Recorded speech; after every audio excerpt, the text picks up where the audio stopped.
Yo, what's going on, everybody? It's Dani here from Dynamite Darts, and welcome to episode 1 of On the Oche. Today, I'm joined by our first guest, Daniel Poole from Straight to the Point Darts. If you don't know who Daniel is, he's a full-time darts coach. Yes, I said that right, a full-time darts coach. You wouldn't have thought of that a few years ago. Who is famous for his YouTube channel, as well as working with a handful of pro players, to name a few: Glenn Durrant, Connor Scott, and so on. Daniel, pleasure to have you back. I know we had one before. This is our second time talking, but the audio wasn't great. We're going to get it right this time. How are you keeping? Quick disclaimer before we get into this episode. On the Oche was the name I came up for this podcast months and months ago. We actually pre-recorded loads of these episodes. I forget exactly when I recorded them, but this was recorded months ago. So, yeah, with that being said, I know Moto Super Series have come out with their own series titled On the Oche since then. And I was like, well, I changed the name. I'm not going to change the name. Is this still On the Oche? Welcome to the first episode of the podcast. I hope you enjoy. I think I have 6 or 7 pre-recorded. So yeah, these will be uploaded weekly or bi-weekly. Let me know what you think. Without further ado, let's get into the episode. Good, how are you? Not too bad. I can't complain. I'm going to start off with some quick-fire questions. This is like the first episode of this podcast. Similar to last time, we're just going to have a chat. I have some questions down here on the iPad. We'll get to them, but the main goal of this is for people who not only are just getting into darts, because as you know, darts has grown stupidly in the past year to even new heights. Even for people who play darts for a long time, see if they can get something for this. So I'm going to start off with some quick fire questions, just a few of them, right? And you good to go? Yeah. Let's go. So what's your go-to match day meal or drink? Because I know there's people that have weird superstitions that come to darts. So you can answer in that way. Superstitions, pre-match day meals, go-to drinks, etc., etc. A steak. I always eat steak on a match day. I don't know why. I just do. I just prefer to eat steak. I eat a lot of steak anyway, to be fair. But I like to make myself a proper steak. Anything between medium, close to medium, either side, I'm okay with. If it's too rare, it ain't good. I can't do it. But I don't mind a little bit of pink. I like pink, but I can't be doing with red. You're nearly losing me already. Right. Who is your dark horse to win a world championship in the next few years who hasn't won one yet? Outside of Luke Littler. Yeah, I was about to say that's the easiest question ever. Otherwise, I mean, obviously, but I mean, someone who hasn't won it. There are so many players that are sort of coming through. You just don't know. I mean, what's his name? Josh Rock. Yeah. If he could start finding it on the big stage, he could win anything. He's just the games is the mindset's not on the big stage, but. We've seen that with loads of Ian White. We could have said that about Ian White 4 or 5 years ago. So I don't know. It's one of those ones you don't know. I wouldn't have thought Luke Humphries was going to win it until a year ago. Aspinall, potentially though.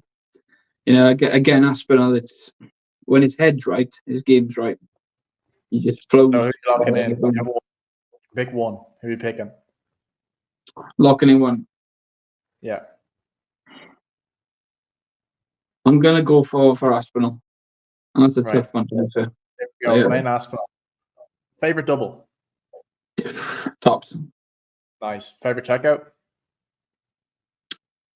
142. 142. You go 17s or do you go 20s? I used to go treble 20, bull double 16, but I've had 2 treble 17s tops a few times lately, so I'm going that way. That's the way you're too much. Yeah, no, it's just luck. It's you get loads of shots at 1-4, 1-4-4, 1-4-1.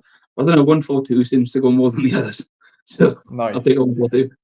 And last one, you're on 170. Your opponent's not on a finish. Do you lay up or do you go for it? Go for it. That's the only answer. That is the only answer. Of course. You have one dart in hand. Exactly. That's the whole point of darts. You go for it. Yeah. You know what I mean? Yeah. So with that, I have a few questions. We'll go into it. And the first one is kind of just, how did you get into playing it? Did you have any inspirations growing up? And then also on top of that, how did you get into coaching darts? How did that happen? I obviously know your story, but for people who don't. Yeah, it is a weird one. So my earliest memory at darts was playing when I was about 7, 8 years old at my first dartboard. And I used to like watching darts with my grandmother. She used to like watching the Lakeside, and she always liked Wolfie. And I loved Wolfie as well. Wolfie was the coolest thing I've ever seen when I was a kid in terms of darts. But I didn't really take it seriously. I played in a few youth comps. I made my first final in 2009. I made another final in 2010, but I didn't win anything. And then that sort of went to one side when I was about 12. And then when I started going out a little bit more when I was 16, the standard of darts was immense. And the local that I was drinking had some of the best players, amateur players in the country. My Challenger, the one I sponsored last year, I think he was number 1 in Wales in the 16s. He was averaging about 107 regular. Local leagues at 9. He was amazing dart player. There was another one that was cast to make a film called Double Top. It was made and then didn't get released, unfortunately. But again, a lot of sort of mid-90s to the high average, 80 average players, really good dart players. And I was just mesmerised by it. For the life of me, I just didn't have that talent at all. But it got me hooked. I was like, right, I've got to try and get into the team. And they let me play in one of their worst teams in that, because there was 6-7 teams. There was a lot of darts going on in there. So they let me play in one of their more friendly leagues, less competitive, and I just started working on it more and more. And after about 2 or 3 years, I became quite consistent. I was never the best with my right arm, but 70 average, roughly 65 on a bad day, 75 on a good, but normally around the 70, high 60s. So I was quite competitive, consistent. So I managed to do okay in it. Then the dartitis and injury to top it off, and that's when I thought, right, I can't play darts anymore. It's just pointless me playing darts, because as soon as I tore some ligaments, every time that pain came back, the dartitis came back, and every time I started snatching and pulling, it made the injury flare up even worse. So it went on for about 12 months, and I thought, well, I'll play darts. I started switching hands. I thought, well, if I switch hands, maybe one day, I don't know how long it would take. It might take 5, 6, 10 years, but maybe one day I'll be able to play competitively, like friendly pub darts again. Enjoy it, So started going 3 foot away from the dartboard, just using my left hand, because I couldn't hit the board from the hockey. I mean, I'm really, really bad with that. I wasn't great with my right. I was awful with my left, really awful. But 3 years later, I could hit the board, and I just studied technique. I spent the best part of 10 years just looking at technique and trying to find out what the players have in common. My game kept getting better.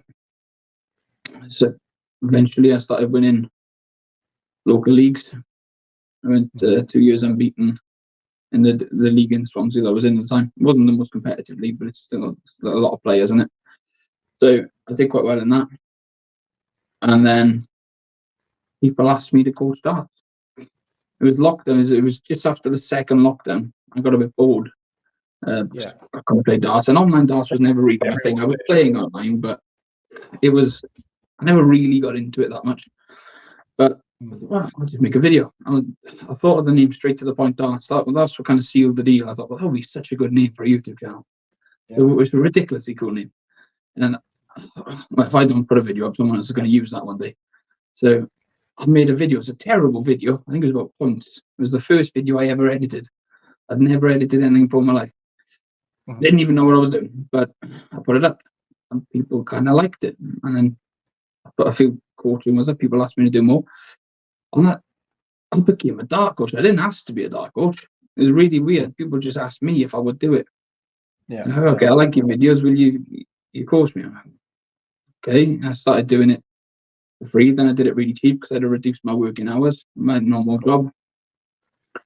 And then within 4 months, I've got my first world champ, which is weird. Still to this day, it's really strange.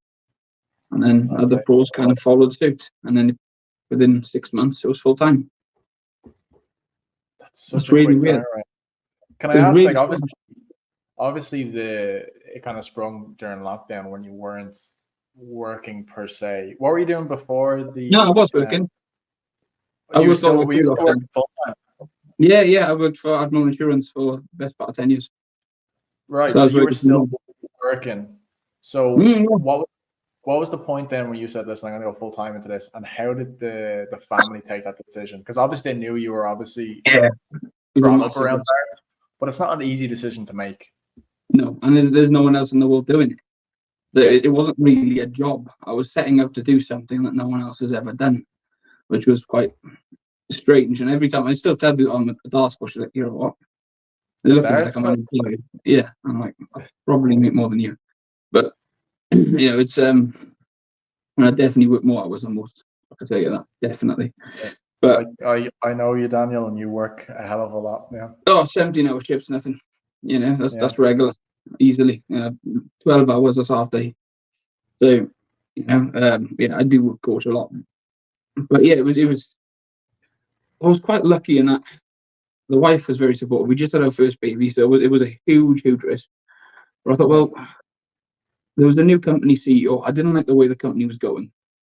But it was a little bit woke for my liking, and they wanted me to put in codes to go to the bathroom. And they changed the logo from red and blue to red and pink. Just little things. There were signs coming that this was going in a direction that was going to suit me as a person. So you don't like pink, Daniel? That's what I'm getting from that. You're not a fan of pink. No, I like pink. I just don't want to have to wear it. If I want to wear it, I'll make my own choice.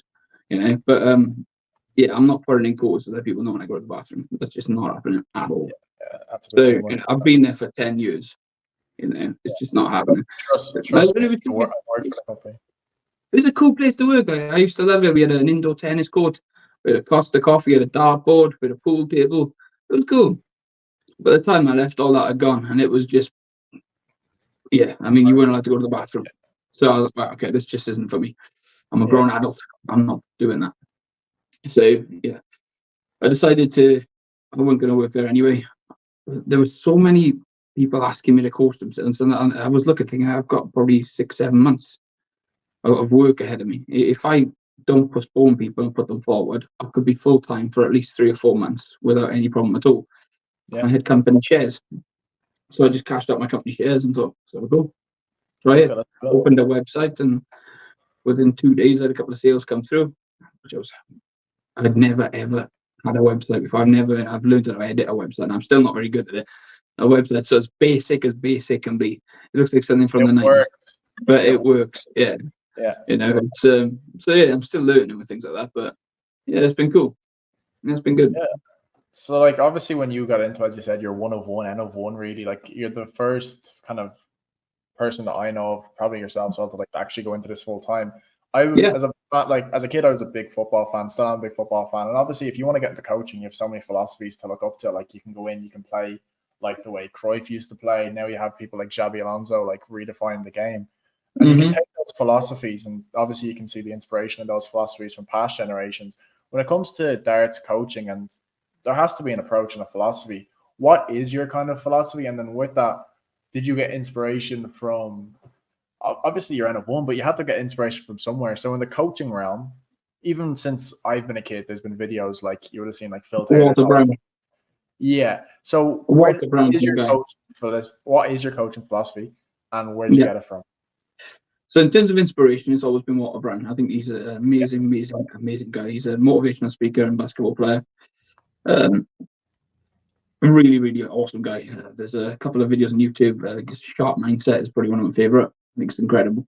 So that used to always push me when I was trying to switch hands as well. It kept me sharp, kept me concentrating, because it was so difficult. It was very hard, But so I found he really helped. But then in terms of the philosophy of my coaching, it's statistical probability. But you can't really coach in darts. It's not like some sports where it's one technique for everything. There are variables. You have to understand why those variables work and what the statistical probability of success is with them. So when you're trying to, if I'm taking a new player, on, the first thing I'm going to look for is what is missing from their throws that the majority of pros have in common. And if you ask most people, they'll say, everyone throws different. They do. You're not looking at the right things.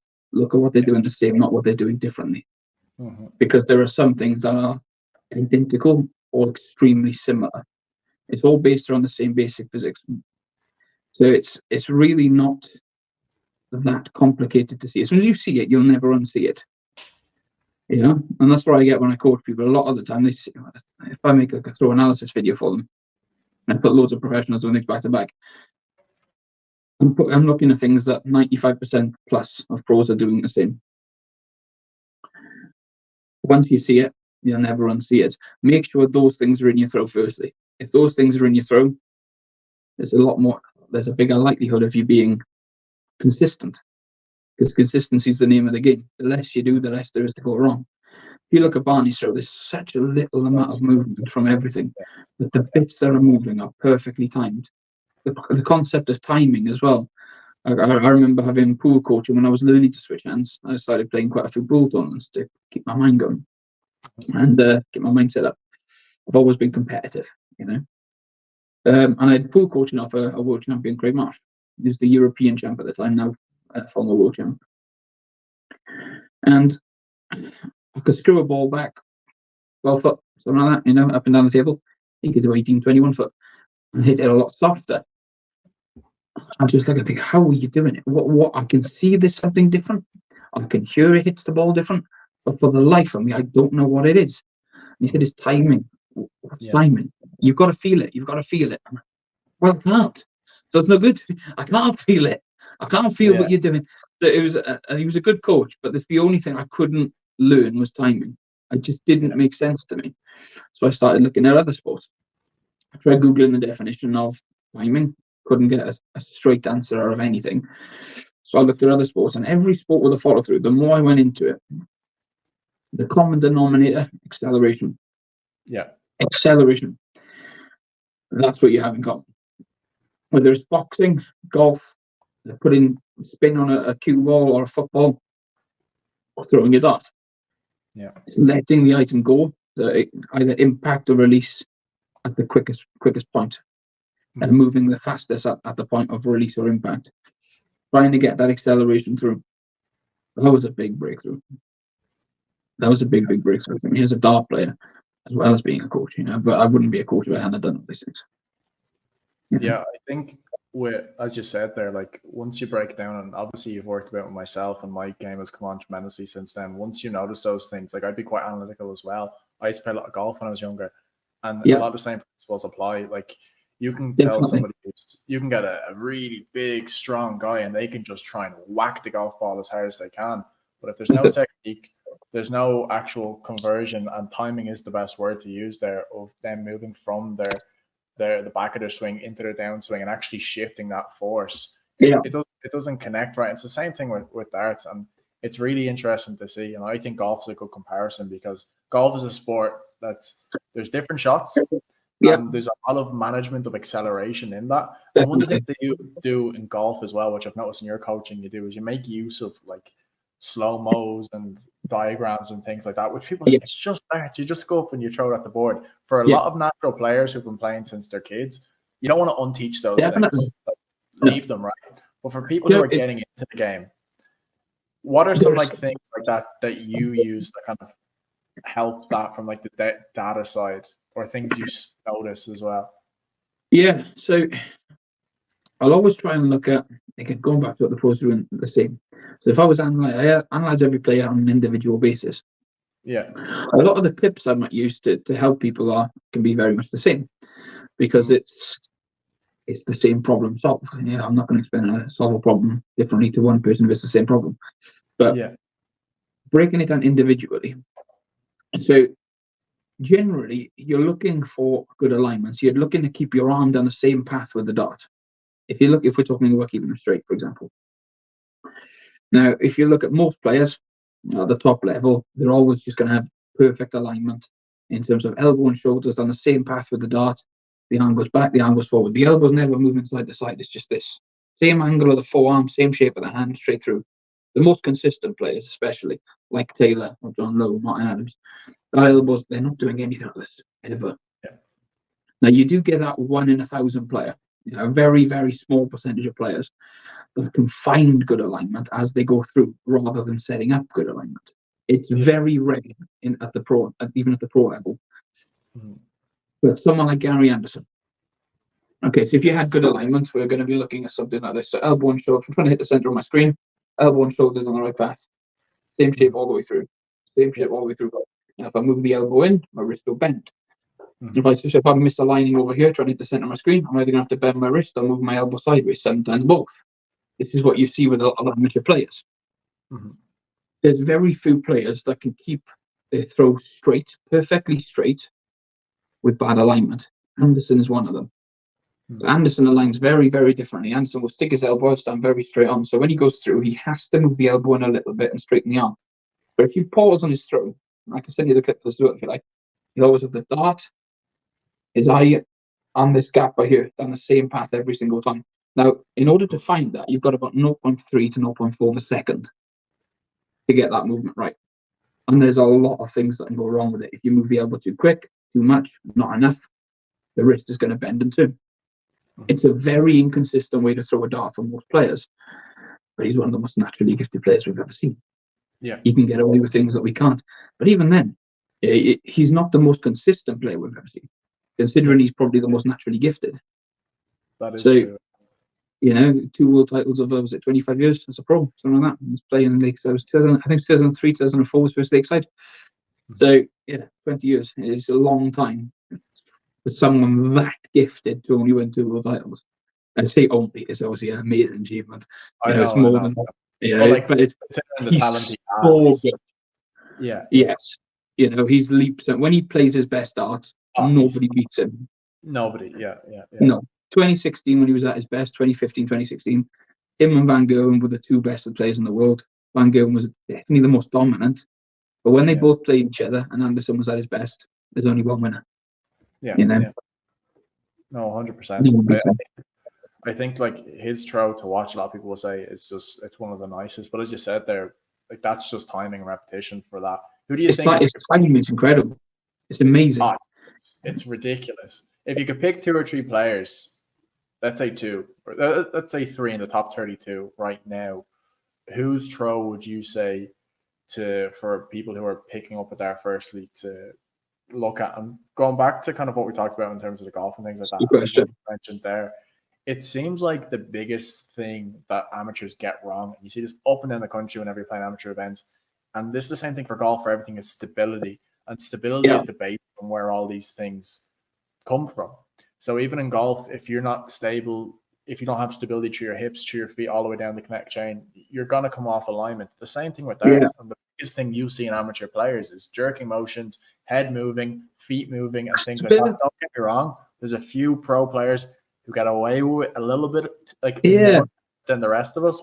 But who do you think are kind of 2 or 3 really good players that people can look at and say, if you're going to copy players, I'll take those 2 different questions, okay? Because stability, I don't think is as important in darts as it is in some other sports. Like golf, there's a constant movement of your body. In darts, you only want to be moving from the elbow upwards. If you're moving your shoulder, if you're pushing from your elbow, that's great. But you do get some players who move, and they're very good as long as they time the movement. Like Henderson is obviously the name that comes to mind. He rocks in between his throws. But I've seen a video the other day of someone saying the only reason you miss is because you're off balance, and it's the most ridiculous statement I've ever heard in my life. That there are so many variables.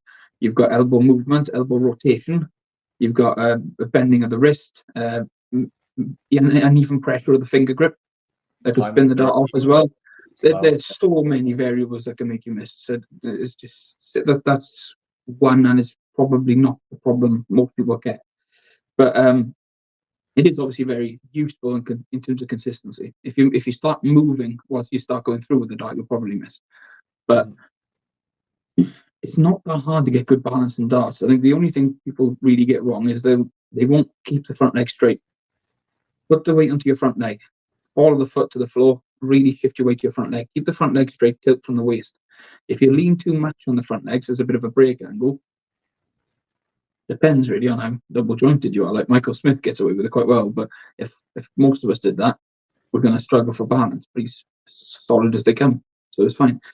But front leg straight, that's pretty much the most important part of it. Front leg straight and making sure your back leg is shifting the weight to the front by keeping the body elevated a little bit. But in terms of players to watch, that is such a good question. So the rankings up here. So Damien Heta, what a throw. In terms of consistency, his timing is awesome. His alignment is very good. There's nothing really that can go too badly wrong with it. Even if he plays bad, he's not going to be missing by a lot. He's always going to be pretty straight. He's a very, very good dart player. He's definitely one. Ross Smith and Dolby, again, they're solid throwers. very, very solid throws on them.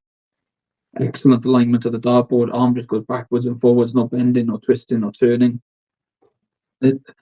Someone like Cullen would be interesting because he doesn't align 100% perfectly. He brings the dart over here, but he finds the path he wants it to go down perfectly every time, which requires a lot more hand-eye coordination than if you're aligning in front of your eyes.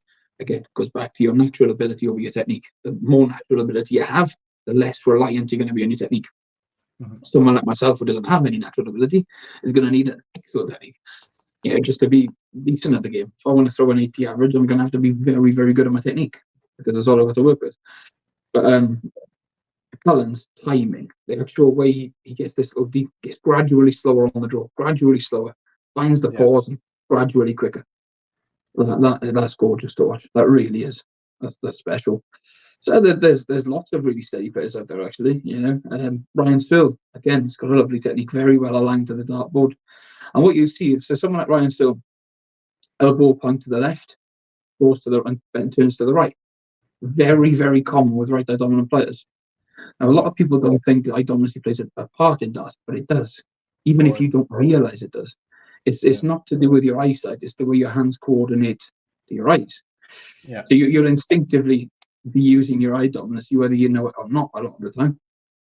And you'll find 67% of players are right eye dominant. Around about 50% of those players, 50 to 60% of those players, will generally want to draw more to the side of the head than just under the eye. And nearly all of them, a large majority of them, are going to have the elbow pointing into the left. Now, there's a spectrum, which is why they're better to the right. As their elbow and shoulder want to go into the left, you stand to the right. Now I'm getting to the center of my screen by going through this. You generally stand more to the right, more side up, like you see with players like Gillian Price as well. Luke Littler, Stephen Bunting. Those are. Do you think for those who are left eye dominant, they will, that's an average, of course, but they will, I guess, benefit from standing more to the left-hand side of the hockey then? Normally. Even if they're right-handed, because I'm left eye dominant, but right-handed. And statistical probability would put them in the center or the left. Yeah, move just slightly left of center. And I find that I do try my best when I'm there. Yeah. But I think it's been a while since I looked at your throat now, but from what I remember, you like to bring the elbow in and we're left eye dominant, which is slightly weird. So it's not really weird. It's less different now. We're different now, I think. Good. I hope. So.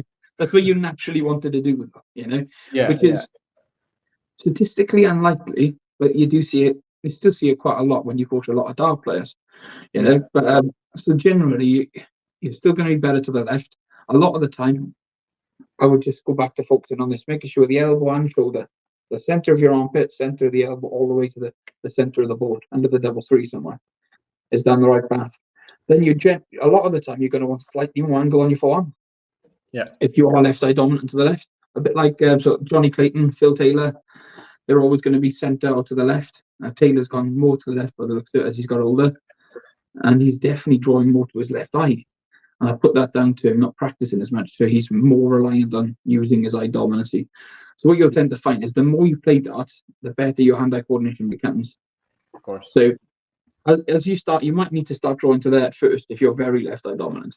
But after a while, if you keep practicing from above by here, you'll actually start to be able to put less of an angle on things. Yeah. But it does take time. I find it too difficult, even though I'm left eye dominant, to actually draw back to my left eye because my arm wants to go like across my body. I still bring it back to my right eye, but like I tilt my head a little bit more, if that makes sense. That's the best way to do it. Yeah, tilt the head in instead, and try to keep your left eye completely locked on the target. Lock your left eye. So this one's looking directly at where you want to hit. This one's looking down the path you want the dart to fly, and just try to let them join each other. So always try in with both eyes if you are left eye dominant. For anybody who doesn't know what eye dominant they are, what's the easiest way you get someone to figure out real quickly? Is it the triangle or what's your triangle? Yeah, stand toe to the hockey, make a little circle, point at an object. So look at a little object through the circle. Close one eye. If it's still in the same place, then that's your dominant eye. Close this eye and you still see it through this one. Dominant. Yeah. And for some people, like that can make a massive difference. Again, you can't. Like, these are kind of the for some people, these are like I guess like as I'd say, like I was a strength conditioning coach for ages. A lot of these things like the supplements, you need to get the basics right first, which is the sleep and all those. But like that can make a difference for somebody, you know, in position on the Oche and alignment. It's literally a small number. Yeah, that's the thing with eye dominancy. It's worth looking into it if you really want to be the best version of yourself, because it might not make a difference for a lot of people. They're naturally doing it right anyway.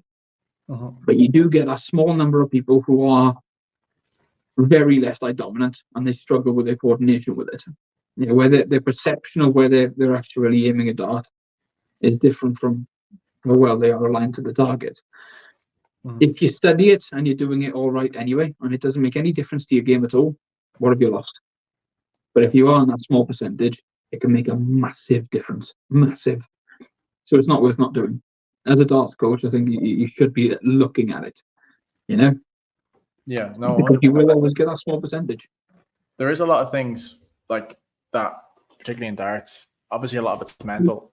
You don't want to get bogged down in that, because some things can almost make you take a step backwards. But these things seem to be safe enough that, you know, if you try it and it doesn't work out, you can always kind of go back to the way you were before. That's a really interesting point, though. I think it's whenever you get darts coaching, or you try to work on a certain aspect of your game, you have to pick and choose your battles.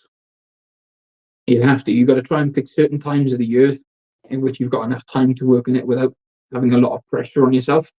Yeah. Like if you've got a lot of Super League and county games, especially, and you're trying to use a technique that you're not 100% natural with yet, you're going to need a lot more time to warm up. Yeah. A lot more time to warm up and get into the throw. And you need to be warming up properly. Concentrate on the throw. Don't worry about what you're hitting. As the throw starts to come together, they start going closer. Then start to do it on autopilot. Make it feel strange to do anything different. But if you've got a very busy few months, it's not a good idea. And if you have a throw analysis and there's lots of feedback, work on the easy stuff first. Yeah. Build up to the harder bits step by step. Yeah, because I remember when I first got my throw analysis from yourself, God, this was a long time ago now, probably a year and a bit ago. I remember looking at it, shy, I can't throw a dart. But that's not the whole point of it. The point of it's more so to be like, you know what I mean? I was like, fuck, all I've been throwing a dart, I must just been like poking it at the board. You know what I mean? So I think in a weird way, you do have to learn something new. You have to unlearn what you've previously learned simply. Yes. But don't take time to practice and hone your skill. Like if you're just playing at home, you can practice now. But if you're competing, like I'm competing now at a decent level, when you have your downtime, which I do now, my league just finished. Kind of things are slowing down a little bit. Now's the time kind of when I'm going back and working on it. So they are things that kind of, you know, you have to almost, it's like any phase in life or anything you want to learn, you have to have set specific times to. It can be harder to unlearn something than learn something. Yeah, and that's the annoying thing about coaching. I spend 95% of my time telling people to do less. Yeah. The techniques are about doing as little as possible. It's not about making it, it's about making it easier. But when you're so ingrained into multitasking, so you see some people move their elbow sideways, bend their wrist, they do all this. So when they throw a dart, it's a bit of a mystery. From the second they let the dart go into the second the dart hits the board, they've got no concept of what their arm's done at all. There's no clarity in the throw whatsoever. And then they wonder why they're not consistent. Yeah, so it's that's what's so frustrating, that when you do start learning it and you get it right, it feels so easy. Yeah, and then you can feel the difference. You can feel when it's not right, which is the biggest thing that I've had to work on. It's also a weird topic I've chatted to a few people about recently was, do you think there's a difference in technique versus naturally learned darts? And is there one that is better? Like does one hold up under pressure better? What do you think? I don't think either holds up under pressure better in particular, because I mean that's just mindset. No matter what your technique is, if your technique works, using it under pressure, a lot of it's just having the confidence and sometimes not thinking about it too much, just doing it. Having that mindset of visualizing yourself doing it and just doing it, rather than thinking about it so much. But in terms of naturally gifted players, everything I coach, the only difference I see between a naturally gifted player and someone who's very ungifted, let's say, is that they're doing what I coach. I would say you're very ungifted. You weren't like, I wouldn't say you're supernaturally gifted, but you were average or slightly above. I would say, slightly above average to average. But for example, I had a player called David Williams for Swansea. He came to the office for coaching. I've never seen someone have such naturally good alignment. He'd only been playing for about 6 months. And I mean, the adjustment I was making was tiny. And I thought, this guy's going to be good. His follow through needed a little bit of work. But the timing of it was already close. It was nearly there. It was slightly late, not enough acceleration. The wrist wasn't working as well as it could have done. A tiny bit of elbow movement. But so it was so naturally good. Within 6 months, he threw like 130 average on a score and get practice with me. He's played his first league now. He's top of his league in the Swansea division. He's just at 280s in one leg. He's a good dart player, very, very good. But it's nothing that I wouldn't have taught him anyway. It's just when I show him it, he can see it, and that's the thing, especially with alignment and follow through. When you see it, you'll never unsee it. But some people can just see it straight away. When he went to the dartboard, he could see what was straight. 99% better than 99% of people. Just really, I'm thinking, gee, it took me 20 years. 20 years been working on this, and he can just get to the board and see it that well. It's infuriating. But we're all different. You can only work with what you've got. That for me is, I don't think everyone could be a world champion. I don't, but I think everyone can get a lot better than they thought possible. Yeah, a lot better if they're persistent enough over a long enough period of time, and they keep minimizing the movements in the throw, doing the important things right. There's no reason why they can't improve drastically. So someone like David there, he said he has fantastic natural ability. How would you go about then implementing the mental side of darts into someone's game like that? Because that is half the battle, at least. Right? Yeah, definitely. I mean, I'm more of a technique guy anyway, but with the mental side, does a lot of that, and Matt Edgar does the psychology. He's a qualified psychologist as well.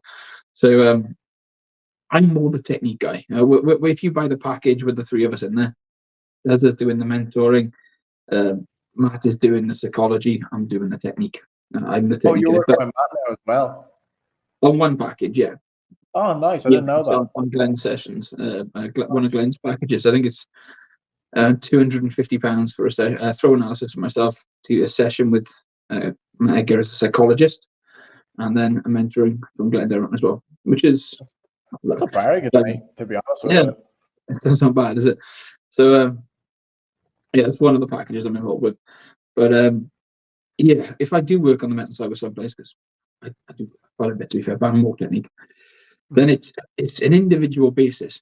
It depends on the player. If you're looking at we'll mention pros names just because people will know them, all right? Yeah. So if you look at someone like Andrew Gilding, he's very religious with his pre-shot routine. Feet, head, walks across the arcade, positions his feet, head over the shoulder, picks up the dart. That's the way he is as a person. I'm not going to tell him to start, don't think about it, just stand there and let them go. Which is the typical advice people will give you in the pub. Why would you teach someone who's so regimental? He's probably like that day to day. It's just the way he is as a person. Why would I? That's a strength in some ways. Use your strengths. Michael Smith, I would never tell him right now, you walk to the board, you really focus on when your feet are, then you look at the dartboard, then you pick. No, he's not that sort of a player. He just picks them up and loves Michael them. Smith's going to get completely different advice to Andrew Gilding.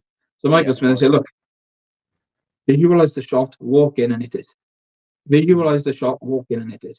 Like you have done 1,000 times in the past, visualize the shot, walk in and hit it. And I can get, when he finally got over the line with his first major, because it took ages. He just missed so many darts at a double to win one. Yeah. But that's all he did. He just walked in, big number, big double, done. There was no thinking about it, no drinking his own, just walk to the board, bang, bang, done. That's it. Yeah. That's what works for him as a dart player. He's got so much natural ability, the more he thinks of it, the worse he gets. But then if you've got someone like Andrew Gilding, he's regimental all the way through the tournament. When he won the UK Open, he's exactly the same. It's sticking to what you know. Practice, play the same way you practice, and practice the same way you play. Slow yourself down. There's nothing worse for me as a regimental player. It's quite slow to go backwards and forwards on the practice board. Get my darts. I've stopped behind the hockey. Practice stepping into the shot. By my feet, by my head, pick up a dart. I'm quite regimental, so I practice that way. And when I go under pressure and I have to hit a double, I do exactly the same thing. Clear my mind, focusing on my breathing. I think that's the one thing you could put in common is breathing. Like Glenn has always helped me with my breathing techniques. So it's as much as I coach him, the breathing techniques I listen to. He's won everything. He's beaten everyone worth beating in the world on every stage we're playing on. So he's doing something, isn't he? You know, he always says, breathe in the confidence, exhale the nerves. But the exhale is where it really helps. Really big exhale. Sink your shoulders loud. If they can't hear you, you're not doing it right. Free flowing darts. And just say the same sentence in my head over and over again. In through the nose, breathe in the confidence, breathe out the nerves, free flowing darts. And I'm starting to step into the shot as I say free flowing darts every single time. Feet, head, pick up the dart. But I practice exactly the same way you're going to play on the day. Yeah. Be religious with it. So do you do anything different than when you prepare for big competitions, or is it just I do the same old, like for you anyways, another day, another match kind of thing, or is there anything that does change when you're, let's say, I warm up a lot more. That's about it. You know, it's I like to, especially with my left arm, because I haven't got that coordination, and the last 9 months have been a nightmare with arthritis in my hand as well. So I'll try to have at least 4 or 5 hours. 4 or 5 hours beforehand, I'll start having 50 minutes on the dartboard. Then I'll sit down, and then after an hour, I'll go back up again. So I'm sort of seeing what my coordination is like throughout the day, just to keep me confident, rather than sitting there thinking I'm going to play bad, or this could go wrong. I say I can choose not to feel like that, is what I tell myself. And I'll try midday just to have 15 minutes on the board, just 15 minutes around midday if it's a night tournament, and then 2 hours before, then I'll start hitting the board a bit more. But again, every 15 minutes, just take a break. Don't overdo things. 15 minutes break, 15 minutes break, all the way through. And by the time I start playing the game, I shouldn't be thinking so much about my technique. Yeah, and do you have any kind of go-to drills or practice? Yes. Or do you just go up and lob for 15 minutes, or how does that work out? So for me, when I'm practicing for a game or warming up for a game, the mindset, the only thing I really want to achieve is a smooth throw that is simple, that's always going to be close. I can trust something. I can trust. If I can trust it, I can feel in control. If I feel in control, I can play well. So first thing, when I first get to the board, I don't look at the dartboard much at all. I'm just focusing on my throw, getting my technique, feeling good, getting everything close. Once I start embedding the technique, then I do like 3 darts at each double. 3 darts double 1, 3 darts double 2, 3 darts double 3. So I'm trying to find alignment on different segments of the dartboard. Keep everything as close as I can. It's not necessarily about hitting. I can go around that board. I give myself, normally if I play that to score points, if I get 3 in the double 1, I get 3 points. 1 in the double 1, 1 point. None in the double 1, no points. Still go to double 2, all the way around to the ball. You can get 21 points. You're doing something very well. That's 1 in 3. But Connor at 31 in his first attempt, which is disgusting, but just ridiculously good. But yeah, I don't care if I get a bad score on it. I tell myself I'm just warming up. It doesn't make a difference if I can keep all 63 darts within that sort of distance around each double, and they all feel good, or at least I can get to that by the time I'm getting towards the end of the game. They're all going within this, and they all start to feel good. Yeah, that's really good for me. Yeah, and then back to the 20s. Then they'll begin to fall in. Definitely, and then back to the 20s before the game. I'll always try and get someone to play a game of tens with me or checkouts. Yeah, I think it's really important. You try to give yourself an objective of practicing just before the game, about half hour before the game. If you play tens, this is a great game. So you get 10, you get 1 point, 10, 42 points, 10, 83 points. First to 10 points is what we normally play. Pros normally play first to 21. And then just because quite often, the first time we start playing tens, I'll at 45 or something, you know, I'll have a bad, because it's the first time I've thought about using the throw.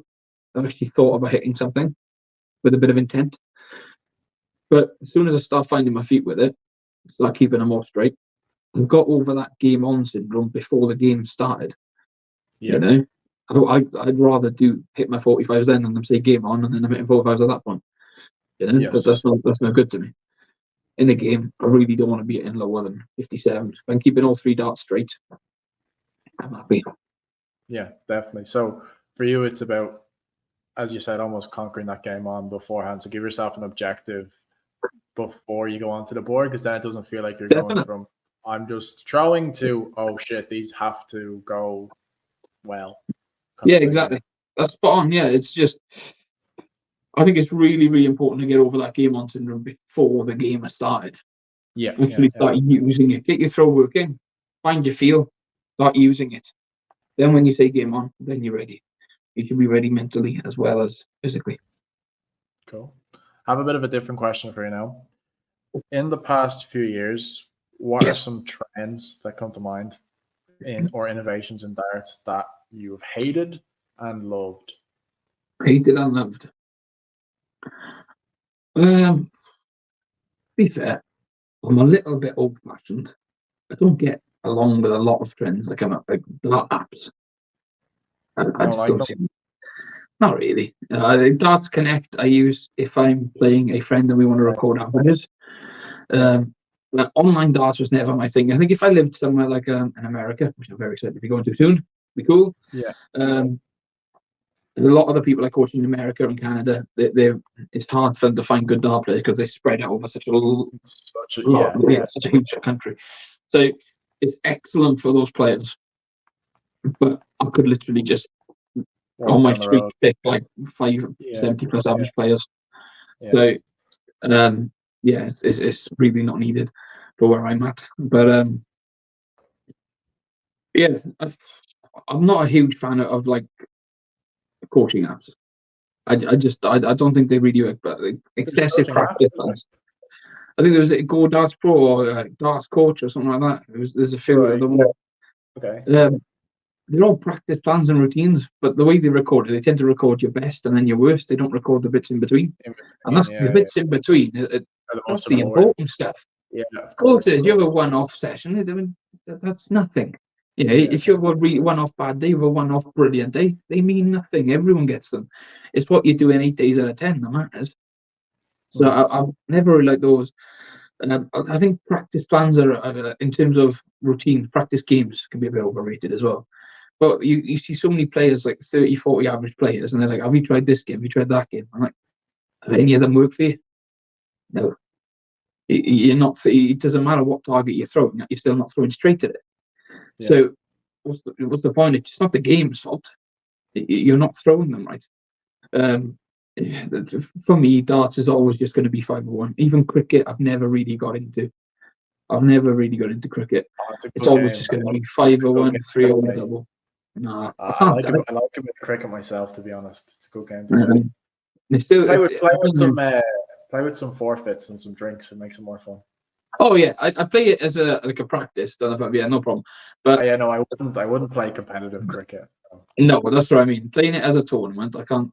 I just wouldn't be interested in it. It just doesn't appeal to me. Finishing on a big number. No, it doesn't feel like darts to me. I don't know why. It's just old-fashioned. That's just the way I am.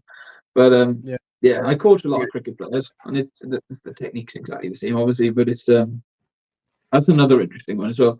The difference between soft tip and steel tip.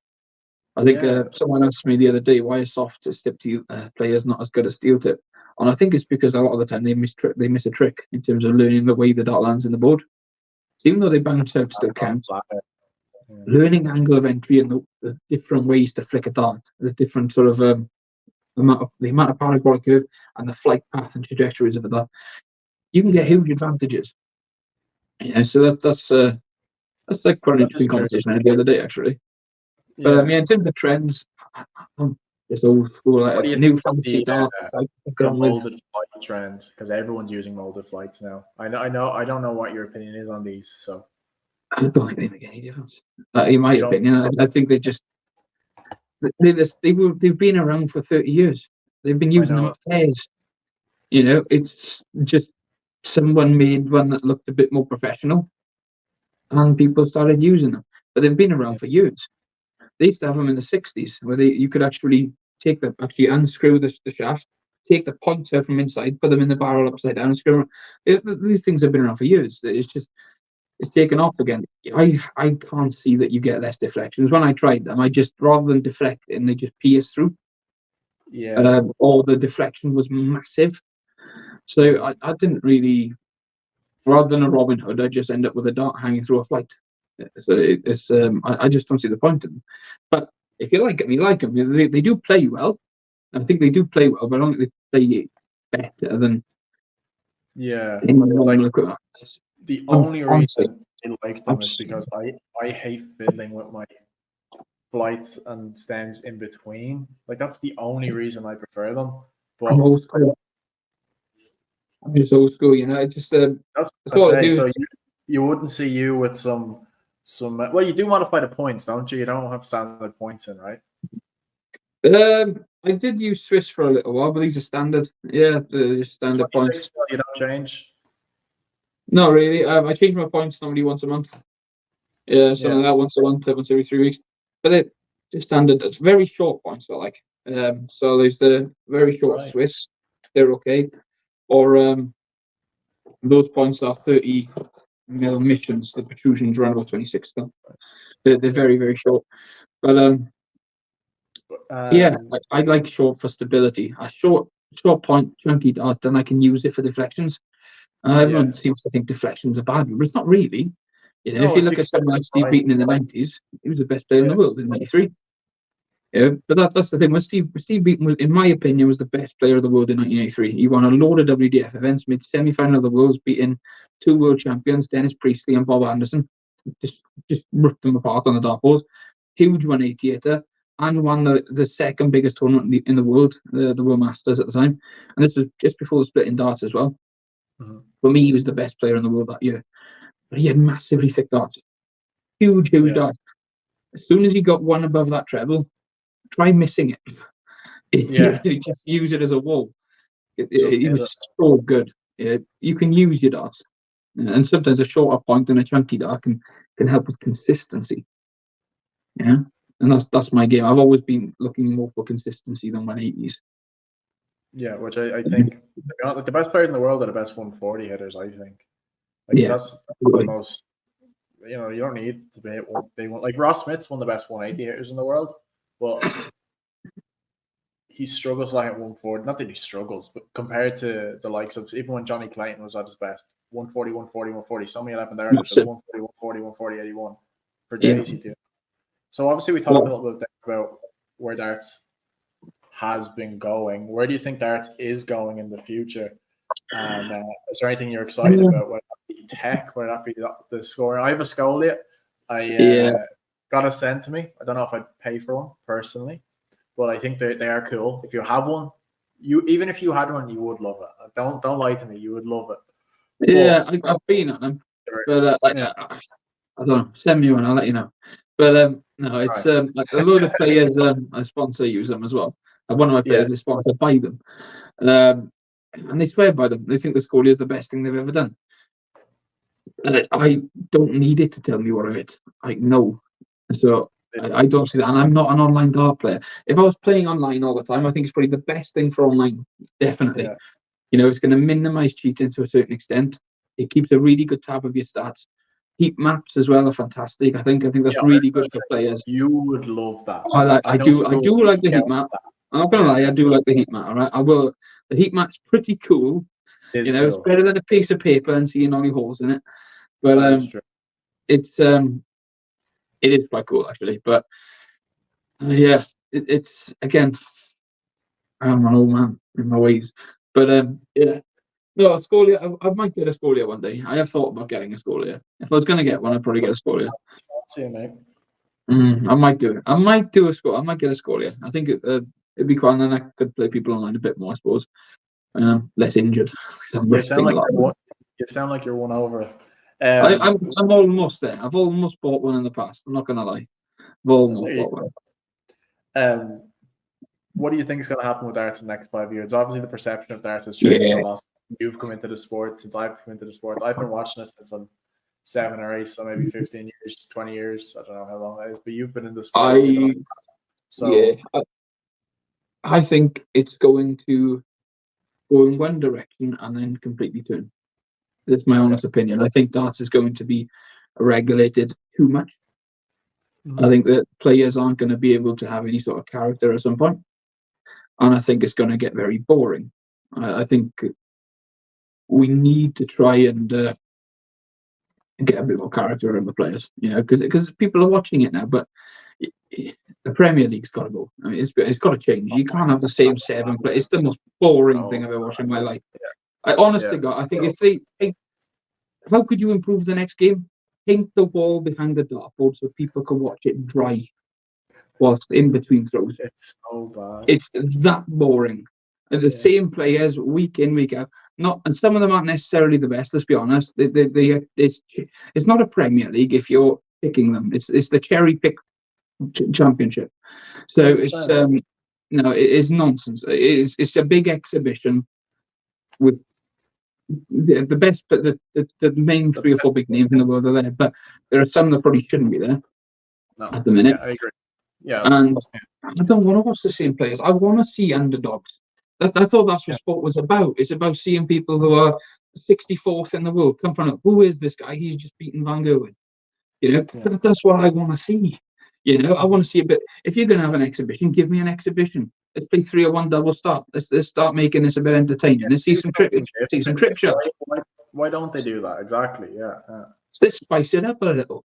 But no, let's play 5 or 1. Same 8 players. Stick them in every week.